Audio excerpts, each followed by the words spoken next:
Up next, we're going to explore what's happening with controlled environment agriculture, or indoor ag as it's sometimes called for short, or CEA.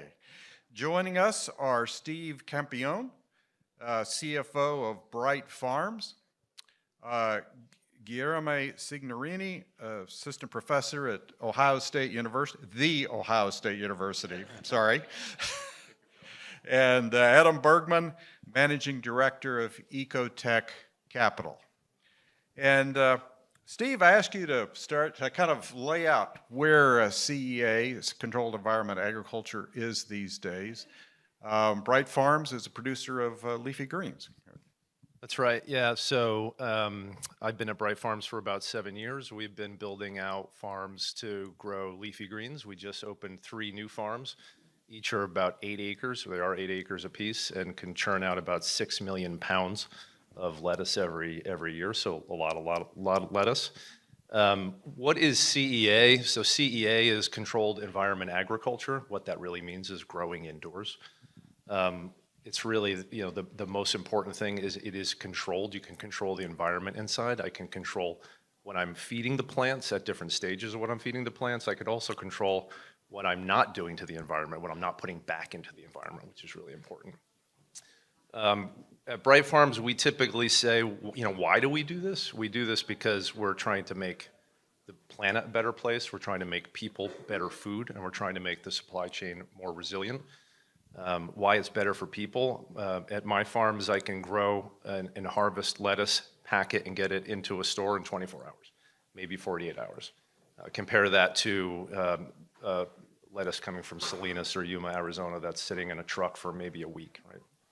So you're getting it sooner, you're getting it more nutritious, and you're hopefully able to use it and get more value out of it. We're also, because we're controlled and we're growing inside, we don't have to use pesticides, and we never, ever, ever spray pesticides on our product. Most of my competitors will say the same thing, not every one of them, but most of indoor ag, we do not use pesticides. So it's a better, healthier product for the consumer. It's better for the environment. I'm using a lot less land. I'm using a lot less water, 80–90% less water than you're going to use in field agriculture. I'm able to recycle a lot of my inputs, so I'm not putting a lot of fertilizer on a field and having that run off. There's no runoff issues that you have with outdoor agriculture. I have a lot less road miles with my lettuce. I'm producing it where it needs to go, so it's not sitting on a truck. There's no diesel fuel, so it's better for the environment by and large, and it's better for the food chain. So the retailers, our retailers are Ahold, Walmart, Kroger, all the places you shop. They want product 365 days a year. They don't want their shelves empty. They don't care if there's a polar vortex or if there's biblical rains out in California or mudslides. They want their products, they want their shelves full, and we can do that. It doesn't matter if there's a polar vortex. I can control what's going on inside. So it's better for the suppliers, it's better for the consumers, it's better for the planet. That's why we do it. What's been going on over the last 10 years, and Adam's been doing this longer than me, he can tell you, there's been a lot of money invested into CEA. I've read, and you might have a better number, about $7 billion over the last 10 years. Generally into 2 business models. One, greenhouse grown, which is BrightFarms and Mucci Farms and Cox Farms, which is the family I live in. We all are greenhouse growers, so we use the power of the sun. As of right now, that's free. Hopefully it'll never be taxed. So we get to use the power of the sun. And then vertical farms, as you've probably seen a lot in the press, they're built in warehouses. They are vertically stacked, and they're using all artificial light, almost all artificial light to power their plants. About 2/3 of the money over the last 10 years of investment has gone into vertical farms. About 1/3 has gone into greenhouses. Greenhouses have been around for 50+ years. So they have an ecosystem in place already, and the unit economics of those have been verified. The vertical farms have been working really hard to do that and catch up, and there's some really promising technology that's been invested in. I think over the last couple of years, what you've seen is a little bit of a reckoning that they haven't really gotten to the unit economics of where greenhouse greenhouses are, and certainly not where field agriculture is. So as you've seen the capital markets contracting, they have been unable to raise further rounds, and you've seen some pretty high-profile bankruptcies there. Just because I live in the greenhouse world, I am bullish that someday there will be vertical farm success out there. I've seen some that I'm really impressed with. I think there's certain products that will work really well with vertical farms that are higher revenue per pound products where they can actually recoup that investment. And not the tonnage of the market that I'm producing, with these big greenhouses. So I think, but we all have the same issues right now. The issues are capital. It's a very capital-intensive business, and the capital markets have really slowed down for folks like us. I'm lucky. I have a great owner, Cox family. They're very bullish on this business, investing billions of dollars. So I'm lucky. Others aren't so lucky. So there's going to need some help out there, and we can talk about there's a mechanism that can do that. There's also the big issue we have is the workforce. Labor is my biggest pain. I'm the CFO. It keeps me up at night. It's very difficult to operate and hire the people that we need and keep them there. And it would, for the people in this room, looking at some ag workforce reform would be very, very helpful for our industry, and we direly need it. Thank you, Steve. It's a great survey of where the industry is, summary. Gil, Steve mentioned some of the high-profile failures in recent months in the industry. What is the business case? You've done some research of digging into that. What's the business case for CEA? Good, Phil. Yeah, I'm with Ohio State University, engaged in 2 large-scale USDA-funded projects to further study technology and workforce development in the CEA space. Well, the situation today is of high levels of uncertainty for sure. I think we all come into an agreement in this room. But it's important to understand the context, what took us where we are today.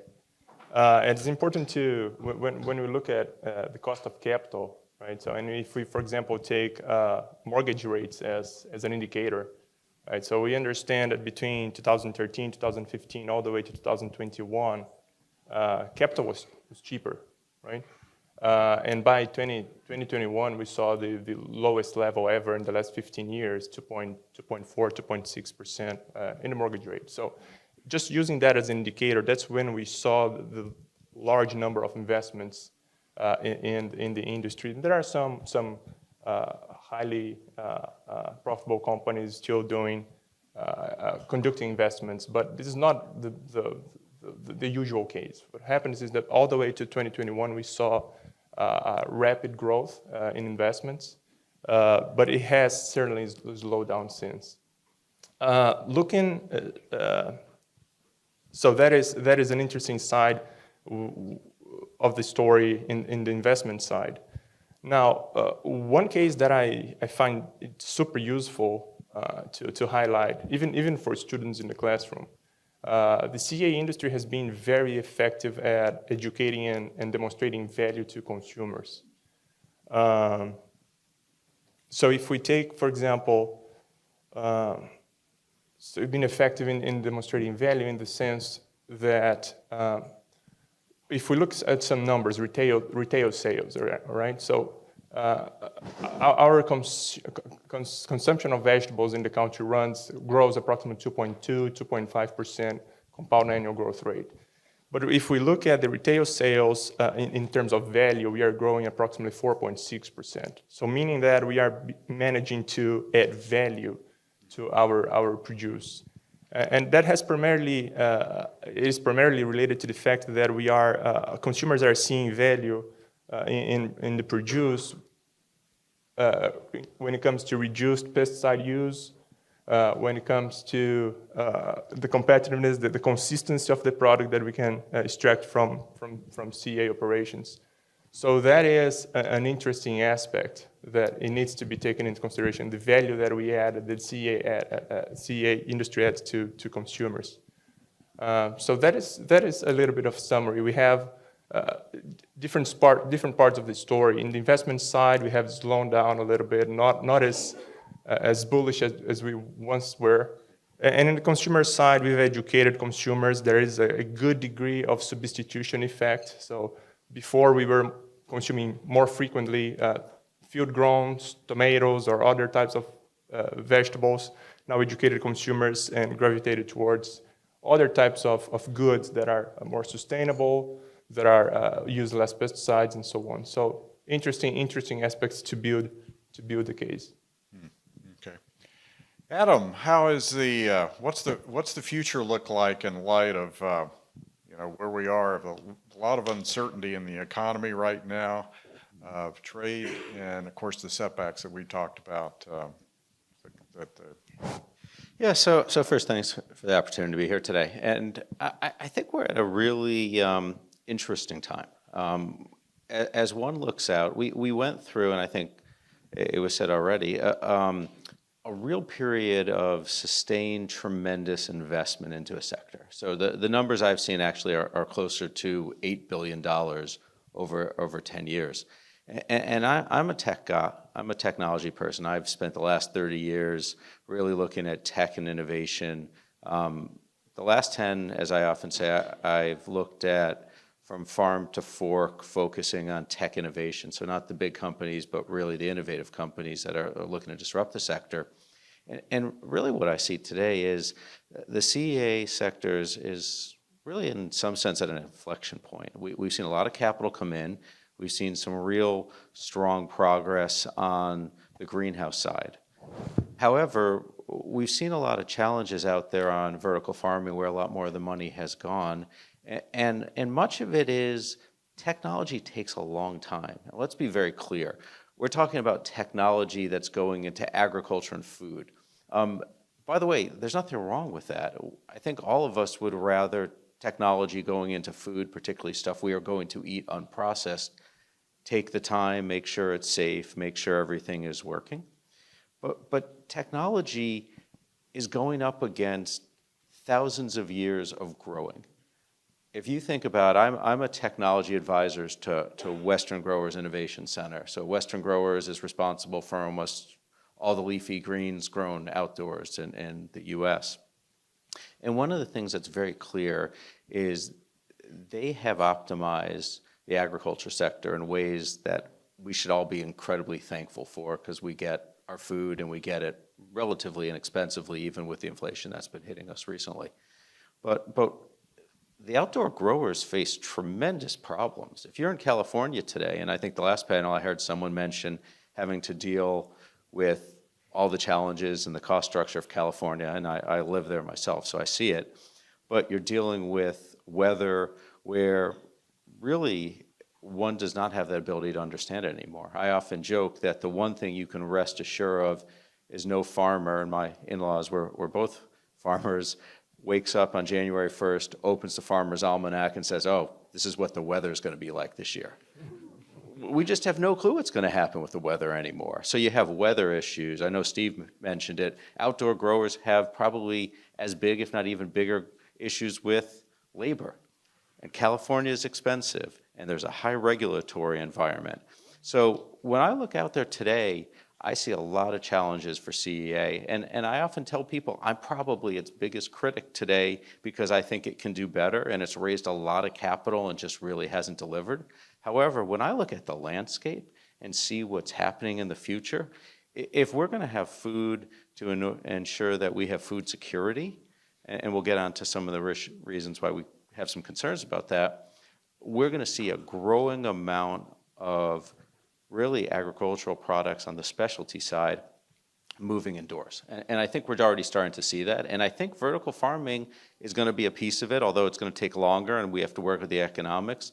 And greenhouses are going to be a growing amount of it. And what I'd say is the technological innovation that we're seeing on the greenhouses, if Steve talked about we've been using greenhouses for 50 years, but if you look at the greenhouse used 50 years ago, or you go back, I looked at pictures in the UK of greenhouses 150 years ago, and then you look at what's being done today, it's tremendously changed. And I think that's good. And the technology hopefully will help us ensure we have food security going forward.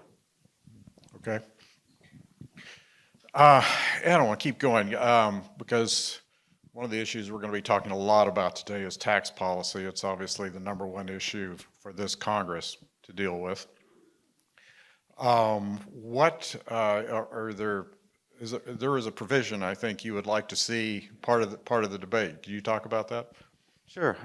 So one of the challenges I think that CEA faces, and by the way, I spend a lot of time around broader ag tech and looking at some of the really interesting agricultural equipment that's coming on, whether it's autonomous, whether it's electric, whatever it is, these are new technologies that tend to be expensive and not always fully optimized and need to get to that next level.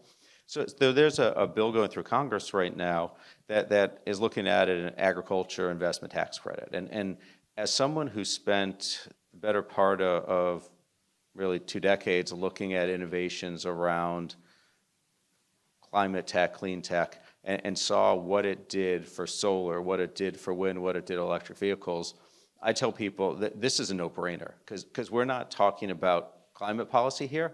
We are talking about food security. And I really think at this point we need Washington to get behind this because I don't think any of us want to wake up, particularly if we're in the middle of a trade war, and have struggles for any of our produce that we want to eat to make sure we have enough supply. And when you talk about new technology, again, you're talking about new products going up against legacy products that have all the advantages, and it has government support already. I think it's time we start thinking more broadly about food. I was saying to someone recently, what's really interesting to me is the lack of a conversation about food security in America. I think during the pandemic, this food supply chain bent, it didn't break. But I will tell you, anyone out here today who doesn't think the U.S. has a food security concern is wrong.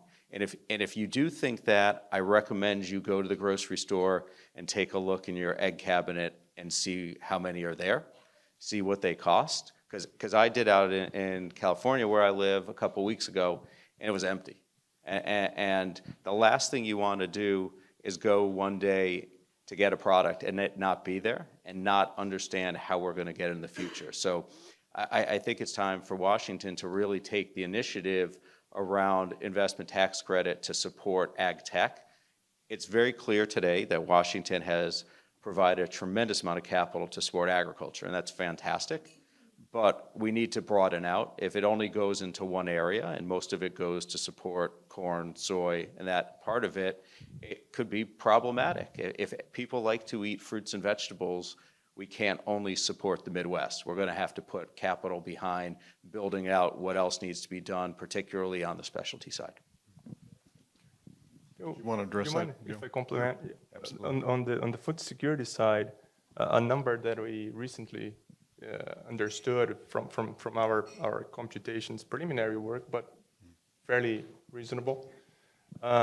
When we look at the tomato specifically, U.S. greenhouse grown tomato represents 12% of the whole supply. Everything else is coming from abroad. So 12% of what we like to see in our tomatoes today is from this country. Everything else is imported. And another number that might be interesting to know is we are year after year becoming more used and more comfortable consuming greenhouse-grown tomatoes. Today, the number, approximately 55% of all retail sales in the tomato shelf is greenhouse-grown. Some additional research indicates that at the current time, our operations, U.S. operations, are pretty much in a survival mode. So capital is costly, and most growers, most operations do face severe issues with labor force access and cost, of course. And even if we factor in this computation, the 25% price increase, let's say the grower is capable of capturing the whole price increase, which is usually not the case. If we look from a value chain perspective, that's part of that amount ends up being spread across different nodes of the value chain. But say for simulation purposes, this 25% increase is captured by the operators. Even that, we see that in that case, we see depreciated operations gaining some ability to invest in brownfield projects or reinvest some of the capital, some of their profits. But new investments still, even if we factor in 25% price increase, new investments are still in a kind of survival mode. So additional work should be done to help these operators perform better. And revisiting the workforce policy would be one way to go. Simulations that we have not yet conducted is the potential impact coming from tax breaks. So I'm anxious to come back to the home office and do that analysis. That's something we haven't done. But the analysis on workforce access is something showing good prospects for new investments. Okay. Steve, Can I add one comment to that, or maybe two? COVID, when I started at BrightFarms 2018, we were pushing a boulder up the hill trying to get Kroger and Ahold and all these guys to take our product and take a space away from field grown and put us in there. We had to prove ourselves. Then COVID hit, and it was like our phones wouldn't stop ringing. I think the retailers, and a lot of the more forward-thinking retailers, and I'll throw Walmart out there, I think they're very forward-thinking. They have seen what happened, and I think they are very worried about the supply chain. So I think there's people that are in it every day that see this, and I don't think that extends to probably most of the government and most of the people in the United States. So it is a real issue that we're dealing with, and like I said, it was great for us because it got our product everywhere. On the other side, it took my labor rates from up 60%, which sucked every bit of margin out of the business. So that's not great. And then my second comment is a shameless plug. I'm also on the board of the CEA Alliance, which is a trade group that supports CEA.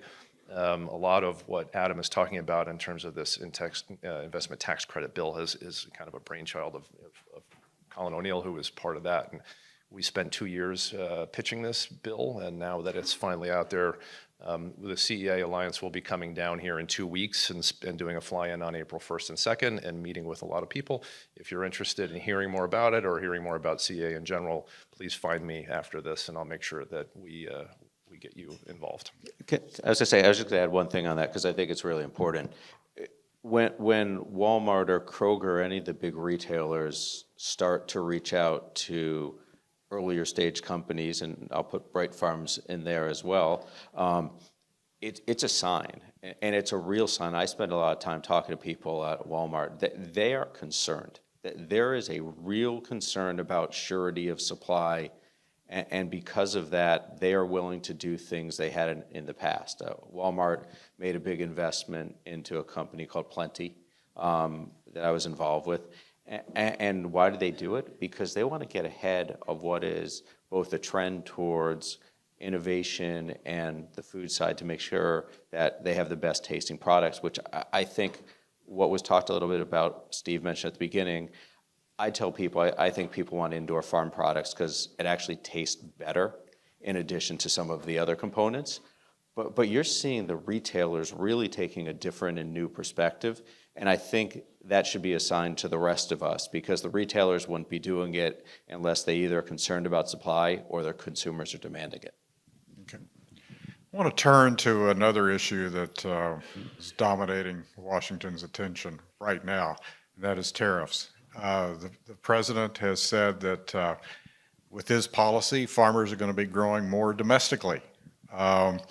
What's the likely impact of both the reciprocal tariffs that the president has been insistent that he's going to implement come April 2nd, as well as the tariffs that he has talked about, either implemented or says he'll implement in April on Canada, on China, on Mexico, and also on Europe. Start with you, Gil. Oh, that's good. I think we can, all simulation studies I've seen from other colleagues when it comes to the tariffs, if we end up implementing them and they become valid, number one, across the board, consensus is that it tends to increase consumer prices.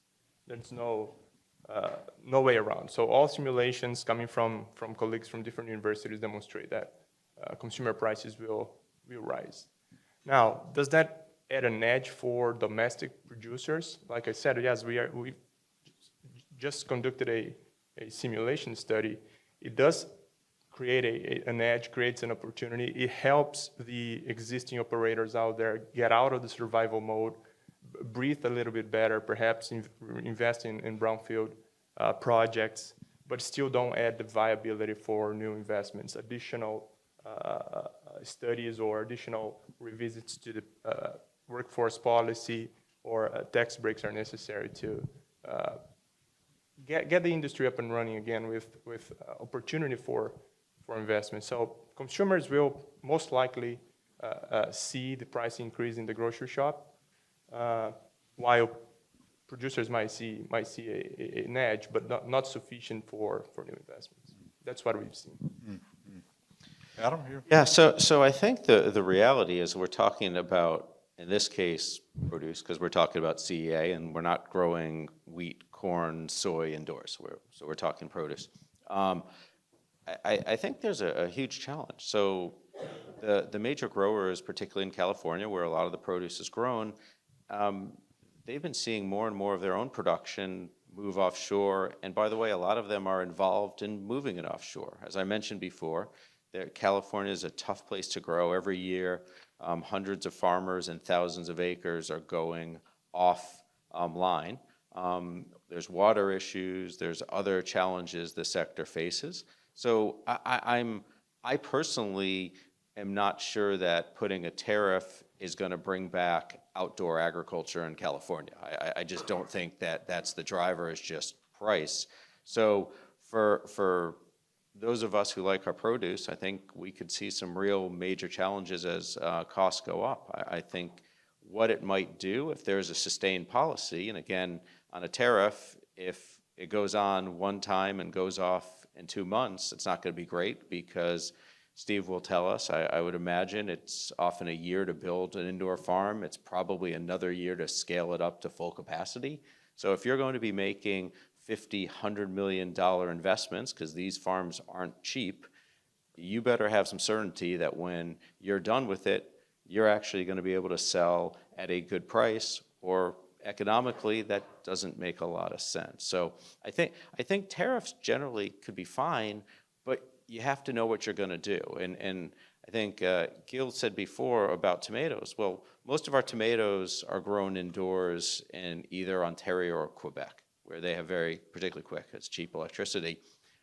If someone puts 25% on, or their premier decides he doesn't want to ship tomatoes, these aren't quick replacements. It's not like any of us are showing up tomorrow and we're planting something like a blueberry bush, by the way, could take upwards of 5 years to get to a point where it's actually blooming in a way that you could get a significant amount of blueberries off it. So there's nothing we're going to be doing very quickly that's going to be able to make up for either a price rise, or if there's get into a trade war and people aren't sending any produce, or we're not actually accepting it, depending on what direction we go. So I think if nothing else, tariffs in the short term will definitely equal higher costs, just because there's no easy replacement. It's not available. And by the way, if it was available in the US, we wouldn't have a lot of this going offshore. It used to be here, but now there's a sustained policy to move it offshore, because the US doesn't have the capabilities to do it as effectively, particularly in California.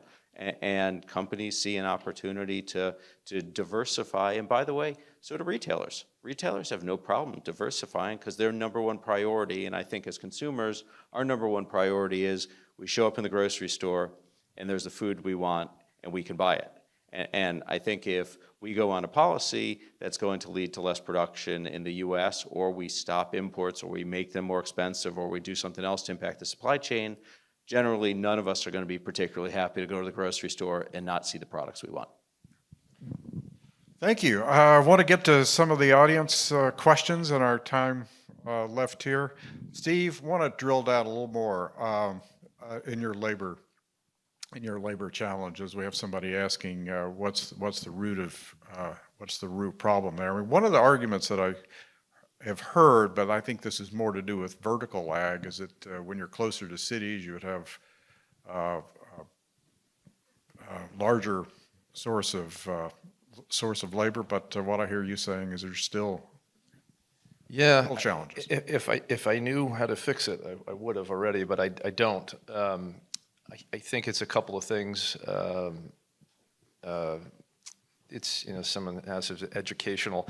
It's a little bit. I think there's no schools out there that are teaching ag tech, or like very few of them. Maybe Ohio State is.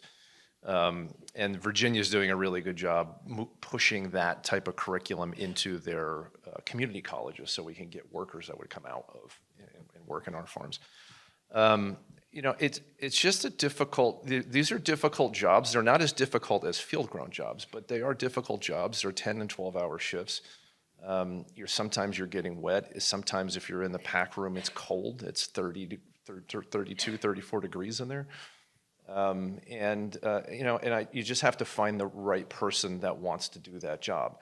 In certain states, like in Virginia, for instance, I have 0 temps, and I've had the same staff for a long time, and they're incredibly efficient.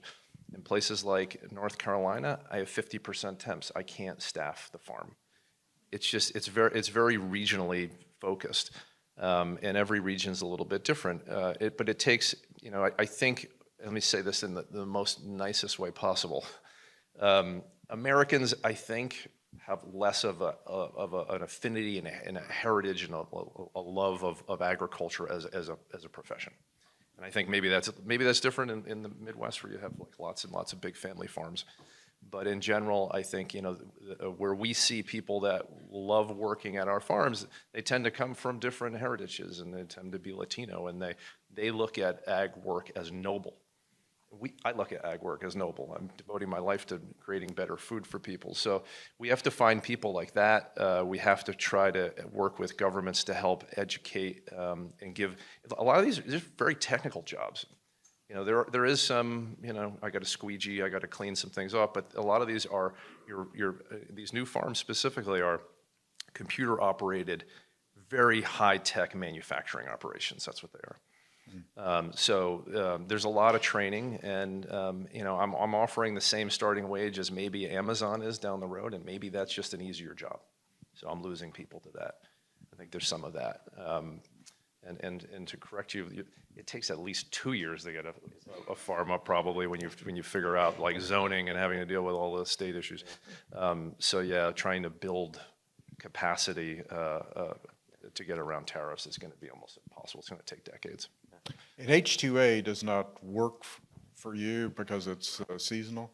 Yeah, so it's an old regulation or law, whatever it is, and it has an exclusion that if you are operating more than 10 months out of the year, that I can't use that workforce, and so I'm penalized for having a 365-day more resilient operation. I can't use that, and it is a cheaper form of labor, and it's a more stable form of labor. They have this type of program that works very well in Canada, which is why you have seen over time a huge amount of investment go into Canadian greenhouses. That's why all these tomatoes are coming from Canada. They use that type of labor by and large, where they can't get local labor, and we can't do it here. And I think Congress has to tell the Department of Labor to update that. It's really just striking that 10 months out, and then we would be able to use it. But it's a very unfair playing field where outdoor agriculture can use that because they do have downtime and they will replant their fields. I'm constantly replanting every single day. Yeah. Can I add one thing on that? I also think on the labor side, one thing that's really important is we're seeing a really significant move towards more automation. And I think what you're going to do, and by no means is it going to solve Steve's problem. He's still going to need labor, but what I'm seeing with some of the most up-to-date technology coming through there is almost full automation from the point of starting the process, where you have a grow media where you're actually growing seeds from, all the way through there's almost no labor. Now, you still need people looking at it, and still economically sometimes makes more sense to pack by hand than using automation. But based on the challenges Steve is talking about, which impact the whole industry, we're going to see more automation coming in because there's not really going to be any other solutions. Good. If I may. Sure. Go. In one of the research projects that I mentioned towards the beginning, we did some traveling, visited with large-scale operations, mid and large-scale vine crop operations. So I'm talking about tomatoes, cucumbers, bell peppers. And across the board, all of them rely on the H2A program to get access to the workforce. But there are some limitations there. So first, there is a huge gap in the wage rate for H2A and the federal rate or the state level rates. So I don't know exactly what Steve's experience is, but there is an additional cost there in accessing this international employees, workforce. Now, second aspect is related to access. So even with the existence of H2A programs, some operators report that they still have issues having access to these individuals willing to cross the border and come work in mid and large scale operations. And every time they are short, it increases their operational costs. So having to pay some extra time or things like that adds to their operational costs. And one additional complicating factor there is that in most cases, these companies don't do the procurement themselves. They have to hire a third-party company that will increase another 25% procurement fee, because it makes sense, right? So if the company is responsible or focused on growing tomatoes, well, they don't have time or ability to procure workforce overseas or across the board to come and work for them. So it becomes very expensive. In the workforce front, it is a number one concern, cost-wise, concern for existing operators in the vine crops segment. Okay.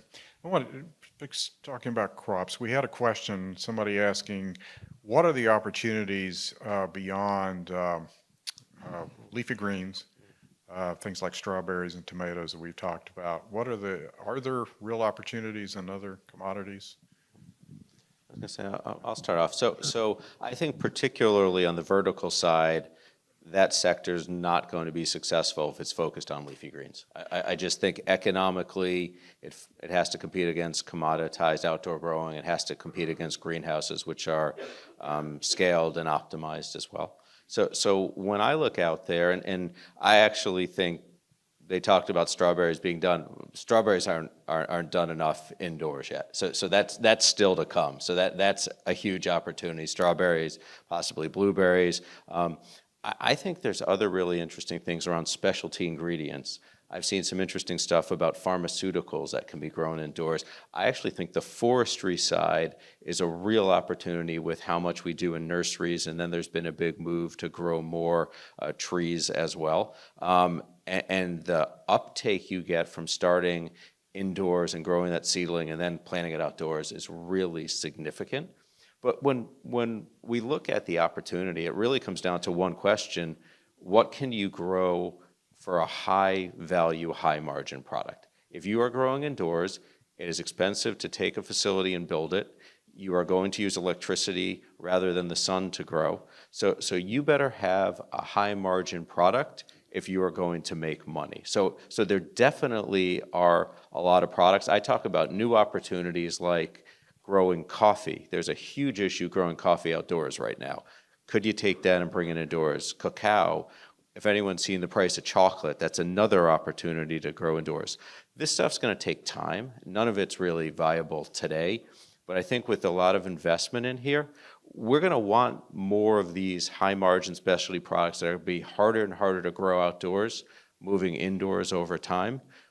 But I think it's going to have to be places where it's economic. And my hope is it's economic because they get the cost of growing it down significantly rather than what's being grown outdoors continues to shoot up from a price perspective because that could happen as well.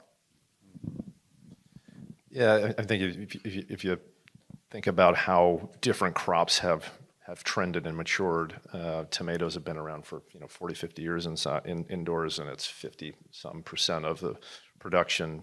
Cucumbers are in the 40s from what I've seen. Peppers are in around a third of the productions indoors. Lettuce and leafy greens last year was 6%. Up in New England, where there's been a lot of capacity and a lot of marketing of that product between us and Little Leaf and Gotham for the last 10 years, is 25%. So I mean, it does work. So leafy greens and strawberries is probably like 1%, right? It's just starting.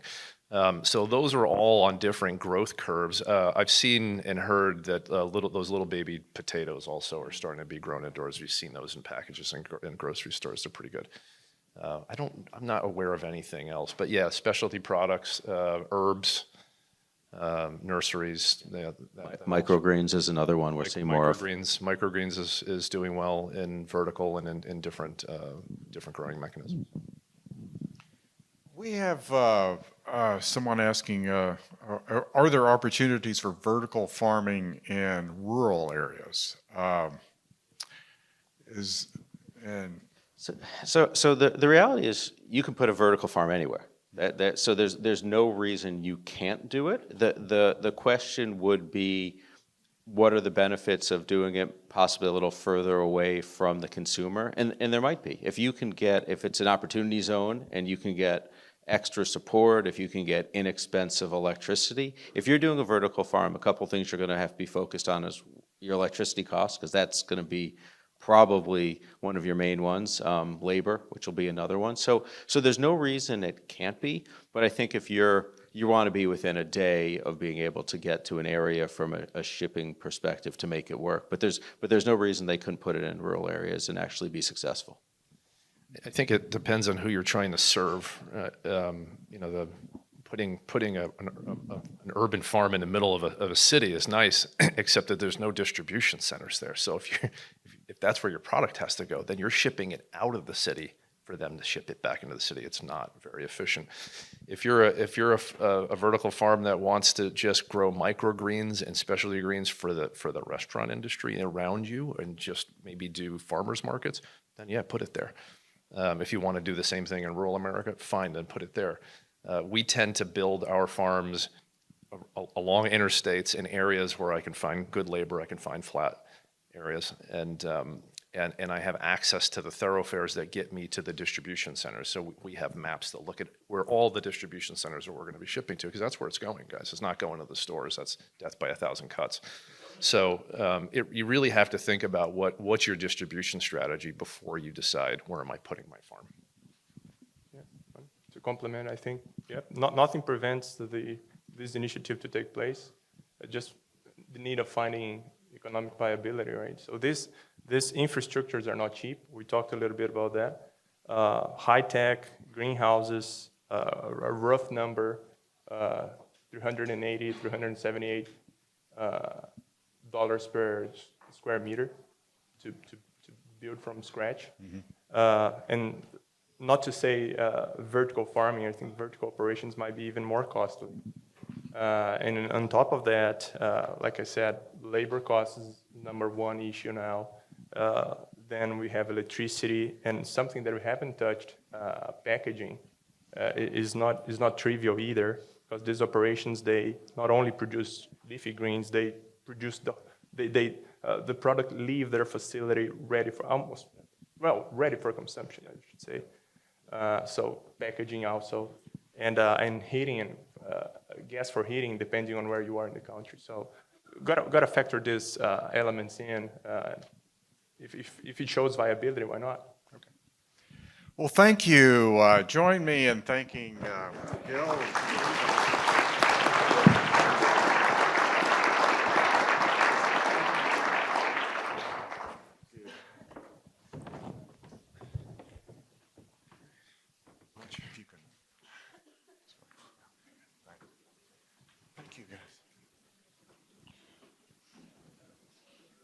Now, before we hear some remarks from Senate Majority Leader John Thune, please remain seated for a message from our key sponsors. A special thanks to Earth Optics, and John Deere for their generous support. At Earth Optics, we believe that the key to healthier, more productive crops lies beneath the surface. Our revolutionary soil mapping technology uncovers what traditional tools can't. We provide farmers and ranchers with deep insights into their soil's composition, structure, biology, and health. Information that's critical for improving crop yield and sustainability. Through exact data, Earth Optics helps farmers make informed decisions, from optimizing planting strategies to improving irrigation and reducing input costs. Our solutions make every acre more efficient, ensuring that every pass through your field works smarter, not harder. We're empowering farmers to grow stronger crops, conserve resources, and sustain the land for generations to come. Your soil's potential becomes your farm's future. Earth Optics. We see soil differently.